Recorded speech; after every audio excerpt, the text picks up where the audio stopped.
एक बार दो जिगरी दोस्त एक रेगिस्तान को पार कर रहे थे।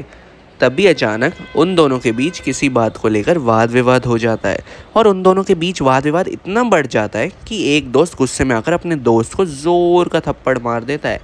दूसरे दोस्त इस बात को अपने दिल पे ले लेता है कि उसके अपने दोस्त ने उसे एक छोटी सी बात के लिए थप्पड़ मारा और वो उंगली के सहारे रेत पर लिखता है, आज मेरे सबसे अजीज़ दोस्त ने मुझे एक छोटे से विवाद के लिए ज़ोर का थप्पड़ मारा।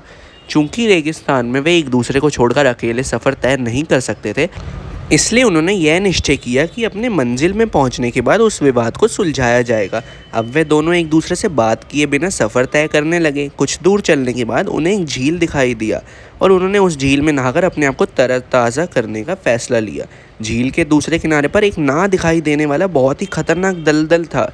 वह दोस्त जिसको चांटा मारा गया था, वह तैरते तैरते झील के दूसरे किनारे में जहाँ पहुंचा, चूंकि वहाँ दलदल था इसलिए वह वहाँ फंस गया और डूबने लगा। जब उसके दोस्त ने देखा कि उसका दोस्त डूब रहा है तो वह भी तुरंत तैरकर उसके पास गया और उसे बचाने की कोशिश करने लगा। बड़ी कोशिश करने के बाद उसने उसे बचाया और किनारे पर लाया।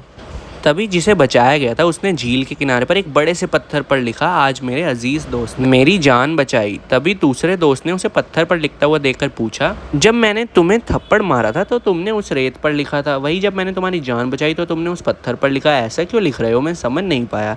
फिर दोस्त ने जवाब दिया, जब भी कोई हमें दुख या ठेस पहुंचाता है तो हम रेत पर लिखना चाहिए, क्योंकि जहाँ पर वक्त और माफ़ी की हवाएं उसे मिटा दे। लेकिन जब हमारे साथ कोई अच्छा पेश आता है या अच्छा बर्ताव करता है तो हमें उसे पत्थर पर लिखना चाहिए, ताकि कोई उसे मिटा ना सके और वो हमेशा हमें याद रहे। तो इस कहानी से हमें यह शिक्षा मिलती है कि हमें अपने जीवन में कभी भी किसी भी बुरी घटनाओं को अपने दिल दिमाग में बैठाकर नहीं रखना चाहिए।